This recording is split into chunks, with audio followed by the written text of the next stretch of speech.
Rowdy sheeter ಬಿಕ್ಲು Shiva ಕೊಲೆ ಕೇಸಲ್ಲಿ ಈ ಹಿಂದೆ ಬೈರತಿ ಬಸವರಾಜು ಹೆಸರು ತಳುಕನ್ನ ಹಾಕೊಂಡಿತ್ತು. ಆದರೆ ವಿಚಾರಣೆ ಸಂದರ್ಭದಲ್ಲಿ ನನಗೂ ಆತನಿಗೂ ಯಾವುದೇ ಕಾಂಟ್ಯಾಕ್ಟ್ ಇಲ್ಲ, ಸಂಬಂಧ ಇಲ್ಲ ಅಂತ ಪೊಲೀಸರ ಮುಂದೆ ಶಾಸಕರು ಹೇಳಿಕೆಯನ್ನ ಕೊಟ್ಟಿದ್ರು. ಅಜ್ಞಾತ ಸ್ಥಳದಲ್ಲಿ ಸದ್ಯಕ್ಕೆ ಬಿಜೆಪಿ ಶಾಸಕ ಬೈರತಿ ಬಸವರಾಜು ಇದ್ದಾರೆ. ಹೈಕೋರ್ಟ್ ಅಲ್ಲಿ ನಿರೀಕ್ಷಣಾ ಜಾಮೀನು ಅರ್ಜಿ ವಜಾ ಆಯಿತು. ಆ ಬೆನ್ನಲ್ಲೇ ಶಾಸಕರು ನಾಪತ್ತೆ ಆಗ್ಬಿಟ್ಟಿದ್ದಾರೆ. ಸಿಐಡಿ ತಂಡದಿಂದ ಬೈರತಿ ಬಸವರಾಜು ಬಂಧನಕ್ಕೆ ಶೋಧವನ್ನ ನಡೆಸಲಾಗ್ತಾ ಇದೆ.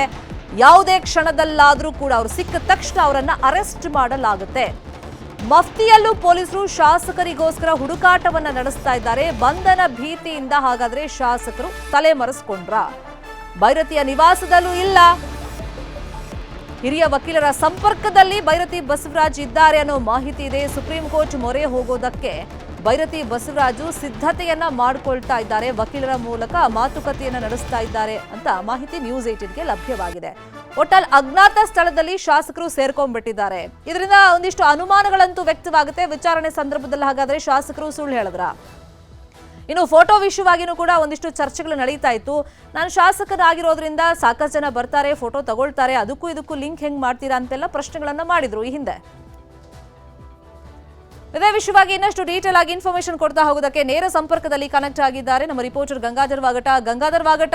ಬಿಕ್ಲು ಶಿವನ ಮರ್ಡರ್ ಆದಂತ ಸಂದರ್ಭದಲ್ಲೇ ಶಾಸಕರಿಗೂ ಈ ಕೊಲೆಗೂ ಒಂದು ಲಿಂಕ್ ಇದೆ ಅಂತೇಳಿ ಆರೋಪಗಳು ಕೇಳಿ ಬಂದಿತ್ತು. ಆದ್ರೆ ವಿಚಾರಣೆ ಸಂದರ್ಭದಲ್ಲಿ ಮಾಧ್ಯಮಗಳ ಮುಂದೆ ಬಂದಾಗ ಇದೆಲ್ಲ ಸುಳ್ಳು ಅಂತ ಹೇಳಿ ಆರೋಪ ತಳ್ಳಿ ಹಾಕಿದ್ರು. ಆದ್ರೆ ಈಗ ನಿರೀಕ್ಷಣಾ ಜಾಮೀನು ರದ್ದಾಗ್ತಾ ಇದ್ದಂಗೆ ಶಾಸಕರು ಯಾಕೆ ಎಸ್ಕೇಪ್ ಆದ್ರು? ಶ್ರೀಮಂತ ಶೆಟ್ಟಿ, ಪ್ರಮುಖವಾಗಿ ರೂಢಿ ಶೀಟರ ಬಿಕ್ಲು ಕೊಲೆ ಪ್ರಕರಣದಲ್ಲಿ ಪ್ರಮುಖವಾಗಿ ಈ ಒಂದು ಕಾನ್ಸ್ಪರೆನ್ಸಿ ಇದೆ. ಆ ಕಾನ್ಸ್ಪರೆನ್ಸಿಯಲ್ಲಿ ಶಾಸಕ ಬೈರತಿ ಬಸವರಾಜ್ ಕೂಡ ಇನ್ವಾಲ್ವ್ಮೆಂಟ್ ಇದೆ ಅಂತ ಹೇಳಿ ಎಸ್ಪಿಪಿ ಅವರು ಹೈಕೋರ್ಟ್ ಅಲ್ಲೂ ಕೂಡ ವಾದವನ್ನ ಮಾಡಿದ್ರು. ಅಲ್ಲದೆ ಪೊಲೀಸರು ವಿಚಾರಣೆ ಮಾಡುವಂತಹ ಸಂದರ್ಭದಲ್ಲೂ ಕೂಡ ಇವರು ಸುಳ್ಳುಗಳನ್ನ ಹೇಳಿದ್ದಾರೆ.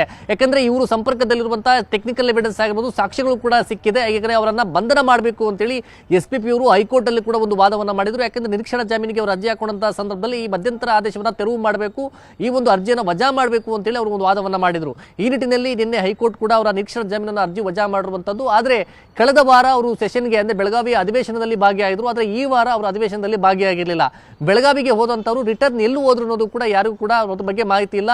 ಬೈರತಿಯ ನಿವಾಸದಲ್ಲೂ ಕೂಡ ಆ ಒಂದು ನಿವಾಸದಲ್ಲೂ ಕೂಡ ಬಸವರಾಜ್ ಅವರಿಲ್ಲ, ಮತ್ತೆ ಯಾರ ಸಂಪರ್ಕದಲ್ಲೂ ಇಲ್ಲ ಅಂತ ಕೂಡ ಹೇಳಲಾಗ್ತಾರಂಥದ್ದು. ಈ ನಿಟ್ಟಿನಲ್ಲಿ ಬಂಧನ ಭೀತಿಯಿಂದ ಬೈರತಿ ಬಸವರಾಜ್ ಈಗ ಅಜ್ಞಾತ ಸ್ಥಳದಲ್ಲಿ ಇದ್ದಾರೆ ಅಂತ ಕೂಡ ಮಾಹಿತಿ ಸಿಗ್ತಾ ಇರುವಂತದ್ದು. ಅದಲ್ಲದೆ ಸಿಐಡಿ ಅಧಿಕಾರಿಗಳು ನಿನ್ನೆಯಿಂದಲೇ ಕೂಡ ಅವರನ್ನು ಹುಡುಕಾಟವನ್ನು ನಡೆಸ್ತಾ ಇದ್ದಾರೆ. ಮತ್ತೆ ಮಫ್ತಿಯಲ್ಲೂ ಕೂಡ ಕಾರ್ಯಾಚರಣೆಯನ್ನು ಮಾಡ್ತಾ ಇರುವಂತದ್ದು. ಎನಿವೆ ಯಾವುದೇ ಕ್ಷಣದಲ್ಲಾದರೂ ಅವರು ಸಿಕ್ಕಂತಹ ಸಂದರ್ಭದಲ್ಲಿ ಅವರನ್ನು ವಶಕ್ಕೆ ಪಡೆಯುವಂತಹ ಸಾಧ್ಯತೆಗಳು ಕೂಡ ಇರುವಂತದ್ದು. ಮತ್ತೆ ಅವರನ್ನ ವಿಚಾರಣೆ ಮಾಡುವಂತ ನಿಟ್ಟಿನಲ್ಲಿ ಸಿಐಡಿ ಅಧಿಕಾರಿಗಳೆಲ್ಲ ಪ್ರಿಪರೇಷನ್ಸ್ ಅನ್ನ ಮಾಡ್ಕೊಂಡಿದ್ದಾರೆ. ಆದ್ರೆ ಈಗಾಗಲೇ ಈಗ ಹೈಕೋರ್ಟ್ ಅಲ್ಲಿ ವಜಾ ಆದಂತ ಬಳಿಕ ಈಗ ಸುಪ್ರೀಂ ಕೋರ್ಟ್ ಮೊರೆ ಹೋಗಕ್ಕೆ ಕೂಡ ಒಂದು ಪ್ರಿಪರೇಷನ್ಸ್ ಅನ್ನ ಈಗ ಬೈರತಿ ಬಸವರಾಜ್ ಮಾಡ್ಕೊಂಡಿದ್ದಾರೆ ಅಂತ ಕೂಡ ಹೇಳಲಾಗ್ತಾ ಇರುವಂತದ್ದು. ಈಗಾಗಲೇ ಹಿರಿಯ ಅಂದ್ರೆ ವಕೀಲರ ಒಂದು ಸಂಪರ್ಕವನ್ನ ಮಾಡಿರುವಂತಹ ಬೈರತಿ ಬಸವರಾಜ್ ಇವಾಗ ಲೀಗಲ್ ಮುಂದೆ ಕಾನೂನು ಹೋರಾಟ ಏನ್ ಮಾಡಬೇಕು ಹೇಗೆ ಅನ್ನೋದ್ರ ಬಗ್ಗೆ ಕೂಡ ಅವರು ಸಂಪರ್ಕದಲ್ಲಿ ಇದ್ದಾರೆ ಅಂತ ಕೂಡ ಹೇಳಲಾಗ್ತಾ ಇರುವಂತದ್ದು. ಈ ನಿಟ್ಟಿನಲ್ಲಿ ಈಗ ಬಹುತೇಕವಾಗಿ ಏನು ಕಾನ್ಸ್ಪಿರೆನ್ಸಿ ಮಾಡುವಂಥದ್ದು ಅದರಲ್ಲಿ ರೌಡಿ ಶೀಟರ್ ಜಗ್ಗ ಆಗಿರ್ಬೋದು, ಮತ್ತೆ ಆ ಒಂದು ಕೊಲೆ ಗ್ಯಾಂಗ್ ನಂತರ ಕೊಲೆ ಮಾಡುವಂಥ ನಿಟ್ಟಿನಲ್ಲಿ ಕಾನ್ಸ್ಪಿರೆನ್ಸಿಯಲ್ಲಿ ಇವರು ಎಲ್ಲ ಕೂಡ ಇನ್ವಾಲ್ವ್ಮೆಂಟ್ ಇರುವಂಥದ್ದು ಗೊತ್ತಾಗಿದೆ. ಅದಲ್ಲದೆ ಕೊಲೆ ಮಾಡುವಂತಹ ಸಂದರ್ಭದಲ್ಲಿ ಅಂದ್ರೆ ಜಗ್ಗ ಆ ವಿದೇಶಕ್ಕೆ ಪರಾರಿ ಆದಂತಹ ಸಂದರ್ಭದಲ್ಲಿ ಅವರ ಫೋಟೋಗಳು ವೈರಲ್ ಆಗಿತ್ತು. ರೌಡಿ ಶೀಟರ್ ಜಗ್ಗನ ಜೊತೆ ಬೈರತಿ ಬಸವರಾಜ್ ಜೊತೆ ನಂಟಿರುವಂಥದ್ದು, ಜೊತೆಲ್ಲ ಕ್ಲೋಸ್ ಆಗಿ ಫೋಟೋಸ್ ತೆಗೆದುಕೊಂಡಿರುವಂಥದ್ದೆಲ್ಲ ಕೂಡ ವೈರಲ್ ಆಗಿತ್ತು. ಆದ್ರೆ ಇವ್ರು ಯಾರು ಕೂಡ ನನಗೆ ಸಂಪರ್ಕದಲ್ಲಿ ಇಲ್ಲ, ಕ್ಷೇತ್ರದವರು ಏನೋ ಕೆಲಸ ಬೇಕಾಗಿತ್ತು ಅಂತ ಬಂದರು ಅನ್ನೋ ಕಾರಣಕ್ಕೆ ಅವರು ಸುಳ್ಳು ಹೇಳಿದ್ದಾರೆ ಅಂತೇಳಿ ಆ ಬಗ್ಗೆ ಕೂಡ ಎಸ್ಪಿಪಿ ಅವರು ವಾದ ಮಾಡಿದ್ರು. ಈ ನಿಟ್ಟಿನಲ್ಲಿ ಒಂದು ಕೆಲವು ಸಾಕ್ಷ್ಯಗಳನ್ನು ಸಂಗ್ರಹ ಮಾಡಿರುವಂತಹ ಸಿಐಡಿ ಅಧಿಕಾರಿಗಳು ಶತಾಯಗತಾಯವರನ್ನ ವಶಕ್ಕೆ ಪಡೆಯಕ್ಕೆ ಬಂಧನ ಮಾಡುವಂತ ನಿಟ್ಟಿನಲ್ಲಿ ಎಲ್ಲ ಒಂದು ಸಿದ್ಧತೆಗಳನ್ನ ಮಾಡ್ಕೊಂಡಿದ್ದಾರೆ. ಮತ್ತೆ ಯಾವುದೇ ಕ್ಷಣದಲ್ಲಿ ಬೈರತಿ ಬಸವರಾಜ್ ಸಿಕ್ಕರೆ ಅವರನ್ನ ವಶಕ್ಕೆ ಪಡೆಯುವಂತಹ ಸಾಧ್ಯತೆಗಳು ಕೂಡ ಈಗ ಇರುವಂತದ್ದು.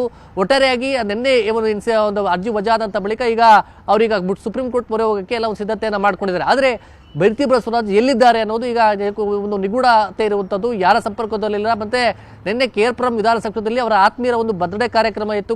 ಅದಕ್ಕೂ ಕೂಡ ಅವರು ಕಾರ್ಯಕ್ರಮಕ್ಕೆ ವಿಶೇಷ ಆಹ್ವಾನಿತರಾಗಿದ್ರು, ಅವ್ರು ಹೋಗಬೇಕಾಗಿತ್ತು. ಆದರೆ ಆ ಬರ್ಡೇ ಕಾರ್ಯಕ್ರಮ ಕೂಡ ಅವರು ಹೋಗಿಲ್ಲ ಅನ್ನೋ ಕೂಡ ಹೇಳಲಾಗ್ತಾ ಇರುವಂಥದ್ದು. ಹೀಗಾಗಿ ಸದ್ಯ ಅವರ ಬೈರತಿ ನಿವಾಸದಲ್ಲಿ ಅವರ ಕುಟುಂಬಸ್ಥರಾಗಿರ್ಬೋದು, ಮತ್ತೆ ಅವರ ಬೆಂಬಲಿಗರು ಯಾರು ಕೂಡ ಅವರ ನಿವಾಸದಲ್ಲಿಲ್ಲ, ಎಲ್ಲರೂ ಕೂಡ ಒಂದು ಬೇರೆ ಕಡೆ ಇರುವಂಥದ್ದು. ಈ ನಿಟ್ಟಿನಲ್ಲಿ ಬೈರತಿ ಬಸವರಾಜ್ ಎಲ್ಲಿದ್ದಾರೆ ಅನ್ನೋದ್ರ ಬಗ್ಗೆ ಈಗ ಸಿಐಡಿ ಅಧಿಕಾರಿಗಳು ಹುಡುಕಾಟವನ್ನು ನಡೆಸ್ತಾ ಇದ್ದಾರೆ. ಈಗ ಆ ಬಗ್ಗೆ ಕೂಡ ಮಾಹಿತಿಯನ್ನ ಕಲೆ ಆಗ್ತಾ ಇರುವಂತದ್ದು. ಶರ್ಮಿತಾ ಶೆಟ್ಟಿ, ಗಂಗಾಧರ್, ಬಿಕ್ಲು ಶಿವನ ಕೊಲೆ ಆದಂತ ಸಂದರ್ಭದಲ್ಲೇ ಒಂದು ಮಹತ್ವದ ವಿಷಯ ಬಯಲಿಗೆ ಬಂದಿತ್ತು. ಈ ಕೊಲೆ ಹಿಂದೆ ಒಂದು ಜಮೀನು ವಿಷಯ ಇದೆ ಅಂತೇಳಿ, ಹಂಗಾಗಿನೇ ಶಾಸಕರು ಮತ್ತೆ ಅವನ ಆಪ್ತ ಜಗ್ಗನ ವಿಷಯವಾಗಿ ಒಂದಿಷ್ಟು ಚರ್ಚೆ ನಡೀತಾ ಇತ್ತು. ಹಂಗಾಗಿ ಈಗ ಶಾಸಕರು ಎಸ್ಕೇಪ್ ಆಗಿರೋದಕ್ಕೂ ಈ ಜಮೀನು ವಿಷಯಕ್ಕೂ ಯಾವ ತರ ತಾಳೆ ಹಾಕ್ಬೋದು? ಶಮಿತಾ ಶೆಟ್ಟಿ, ಪ್ರಮುಖವಾಗಿ ಅಲ್ಲಿ ಏನು ಅಂದ್ರೆ ಬಿಳೆ ಶಿವಾಲಯ ಅಂತಂದ್ರೆ KR-ಪುರಂ ವಿಧಾನಸಭಾ ಕ್ಷೇತ್ರದಲ್ಲಿ ಬರುವಂತ ಒಂದು ಪ್ರಾಪರ್ಟಿಯ ವಿಚಾರದಲ್ಲಿ ಕಾಂಪೌಂಡ್ ಅನ್ನ ಹಾಕೊಂಡಿದ್ದ ಅಂತೇಳಿ, ಅಂದ್ರೆ ಜಗ್ಗ ಕಾಂಪೌಂಡ್ ಅನ್ನ ಹಾಕೊಂಡಿದ್ರೆ ಅದೇ ಕಾಂಪೌಂಡ್ ಅನ್ನ ಈ ಒಂದು ಬಿಕ್ಲು ಶಿವ ಹೋಗಿ ಅವರ ಗ್ಯಾಂಗ್ ಅನ್ನ ಕರ್ಕೊಂಡು ಹೊಡೆದಾಕಿದ್ದ ಅಂತೇಳಿ.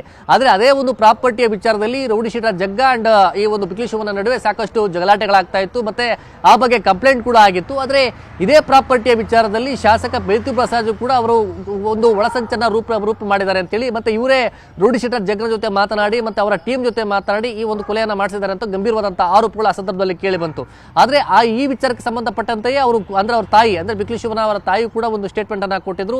ಅದರಲ್ಲಿ FIR ಅಲ್ಲೂ ಕೂಡ ಬೆಳ್ತಿ ಬಸವರಾಜ್ ಅವರ ಒಂದು ಹೆಸರನ್ನು ಕೂಡ ಉಲ್ಲೇಖವನ್ನ ಮಾಡಿದ್ರು. ಮತ್ತೆ ಉಳಿದ ಆರೋಪಿಗಳು ಈ ಒಂದು ಪ್ರಾಪರ್ಟಿ ವಿಚಾರದಲ್ಲಿ ತಮ್ಮ ಮಗನ ಕೊಲೆ ಮಾಡಿದ್ದಾರೆ ಅನ್ನೋ ಬಗ್ಗೆ ಗಂಭೀರವಾದಂತಹ ಆರೋಪಗಳನ್ನು ಕೂಡ ಮಾಡಲಾಗಿತ್ತು.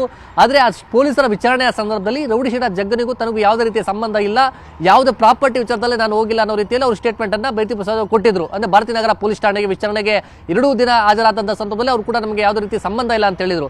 ಆದ್ರೆ CID ಅಧಿಕಾರಿಗಳ ವಿಚಾರಣೆಯ ಸಂದರ್ಭದಲ್ಲಿ ಜಗ್ಗರ ಜೊತೆ ಇವರು ನಿರಂತರವಾಗಿ ಕಾಂಟ್ಯಾಕ್ಟ್ ಅಲ್ಲಿರುವಂತದ್ದು, ಮತ್ತೆ ಇವರು ಕಾನ್ಸ್ಪಿರಸಿ ಈ ಒಂದು ಕೊಲೆಗೆ ಒಳಸಂಚನ ರೂಪ ಮಾಡುವಂತ ನಿಟ್ಟಿನಲ್ಲಿ ಅವರ ಪಾತ್ರ ಇದೆ ಅನ್ನೋ ರೀತಿಯಲ್ಲೂ ಕೂಡ ಕೆಲವೊಂದು ಸಾಕ್ಷ್ಯಗಳು ಸಿಕ್ಕಿದೆ ಅನ್ನೋ ರೀತಿಯಲ್ಲಿ ಕೂಡ CID ಅಧಿಕಾರಿಗಳು ಕೂಡ ಹೇಳಿದ್ರು. ಮತ್ತೆ ಅದೇ ರೀತಿಯಾಗಿ ಹೈಕೋರ್ಟ್ ಅಲ್ಲಿ ಇದೇ ಒಂದು ವಾದವನ್ನ ಇಟ್ಕೊಂಡು ಪ್ರಸ್ತಾವನೆ ಮಾಡಿರುವಂತದ್ದು SPP ಅವರು. ಇದೇ ಕಾರಣಕ್ಕೋಸ್ಕರ ಅವರ ನಿರೀಕ್ಷಣಾ ಜಾಮೀನು ವಜಾ ಆಗಿರುವಂತದ್ದು. ಶಮಿತಾ ಶೆಟ್ಟಿ, ಫೈನ್, ಕಾದ್ ನೋಡೋಣ ಮುಂದಿನ ಬೆಳವಣಿಗೆ. Thank you so much Gangadhar ವಾಗಟ ಈ ಕ್ಷಣದ ಮಾಹಿತಿಯನ್ನು ಕೊಟ್ಟಿದ್ದಕ್ಕೆ.